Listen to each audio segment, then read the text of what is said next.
Oferecer exemplos de práticas de leitura focados em projetos que vão estimular ouvir novas leituras ou ler novas histórias será tema de nossos próximos conteúdos. Esse é o episódio 1. E nós iremos começar com a história de Chapeuzinho Vermelho. Quem nunca ouviu ou nunca pediu para ser contado novamente? E há gerações essa história tem sido passada de pai para filho. Primeiro pela oralidade e depois pela escrita. São várias versões dessa história de Chapeuzinho Vermelho, considerada um conto maravilhoso. Por isso, ela é considerada uma obra clássica, pela quantidade de tempo que ela vem sendo passada de geração em geração. Independente do tempo, da narrativa, ela permanece encantando quem lê, quem escreve e quem ouve. Eu sou Arlete Scaramuza Nicolete e se você ainda não se inscreveu no nosso canal, se inscreva para receber as notificações dos novos conteúdos. E, além disso, olha lá, curta, compartilhe e siga nas redes sociais.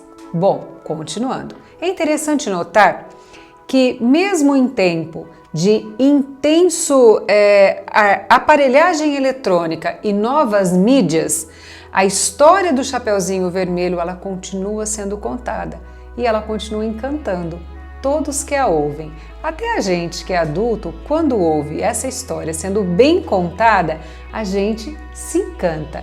E por que será? Bom, primeiro porque ela tem personagens encantadores pelos quais e nos quais as pessoas que ouvem, especialmente as crianças, elas ressignificam esses personagens de acordo com aquilo que elas estão vivendo. Essa história do Chapeuzinho Vermelho e do lobo, ela vai apresentar um lobo cruel que mente, corrompe e mata, e de uma menina meiga, boa e carinhosa que vence esse mal. Chapeuzinho Vermelho, ela vem encantando essas gerações da forma escrita a partir do século XVII e antes disso, através da oralidade. Bom, essa história é considerada, como eu disse, um conto de fadas. Mas por que ela é considerada um conto de fadas se não tem fadas? Porque ela apresenta características de um conto de fadas ou de um conto maravilhoso, como ela é chamada. Quais são essas características? Ela compreende o sobrenatural, o maravilhoso, a metamorfose e algo a vencer, um desafio a vencer e um obstáculo a ser percorrido ou transposto. Todos esses contos começam com Era uma vez e termina com Ficou feliz para sempre ou Ficaram felizes para sempre. Se a gente pensar em algumas histórias que são consideradas contos maravilhosos, nós teremos Cinderela, Branca de Neve, Rapunzel, Joãozinho e Maria e tantas outras. E agora eu vou relembrar um pouquinho disso para vocês verem que todas elas têm características muito próximas.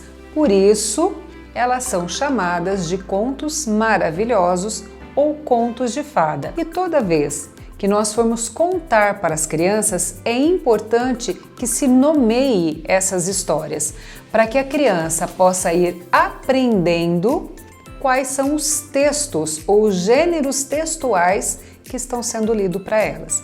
Isso é aprendizagem, isso é ensinagem. Esses contos também têm uma característica de sempre ser pedido de novo, para que se faça uma nova leitura. Por quê? Porque dependendo do momento que se ouve ou se lê, se faz uma interpretação diferente e ele toca o indivíduo, a criança, o adolescente ou o adulto de uma forma diferente. A condição de vida do personagem principal é inicialmente o sair de casa. Então, eu vou dar um exemplo. Quando a gente pensa na história do Joãozinho e Maria, esses personagens começam com uma vida normal, que é uma característica de todos os contos de fada. Depois, nesse normal, existe um sair de casa. Então, Joãozinho e Maria vão para a floresta acompanhado de seu pai, que os deixa lá. Sai da normalidade e acontece algo, que é um obstáculo a ser vencido. No caso de Joãozinho e Maria, sair da floresta, encontrar o caminho de retorno para casa ou encontrar um espaço para morar. Então, início, um momento de desafio, que é o vencer o obstáculo. Depois, uma volta à normalidade de algo diferente, uma normalidade diferente. No caso deles, saem da casa da bruxa após encontrar aí o tesouro e o retorno para casa numa posição diferente. Essas são as características de um conto de fada ou de um conto maravilhoso. Depois desse desafio vencido, surge sempre um mediador também. No caso do Joãozinho e a Maria, é o quê? Qual é esse mediador? Esse pai que retorna em algumas escritas ou o encontro desse tesouro e que eles retornam para casa. Todo conto de fadas, ele também possui sempre esse início de uma situação normal, de vida normal. Os contos de fada trazem também, de uma forma simbólica, os dilemas existenciais. Por isso que as crianças acolhem tanto. Tais como o amor, o ódio, a raiva, a inveja, a juventude, a velhice, a morte e a vida. Convém reafirmar que contar e ouvir são formas de o ser humano completar a sua existência e são importantes para todos os períodos de vida. Mas quando se é criança, essa força das histórias é um componente ainda que vai auxiliá-la a compreender, a conviver de modo satisfatório com os sentimentos contraditórios de toda uma vida. E é através de histórias, quer sejam contos de fadas ou outros gêneros textuais, que nós veremos em outros episódios, esse é o primeiro, ela vai se reconstruindo, ela vai se reafirmando através dessas histórias. Gostou? Faz sentido? Se faz, ajude esse conteúdo a chegar para mais pessoas, compartilhe e não se esqueça, faça inscrição no nosso canal.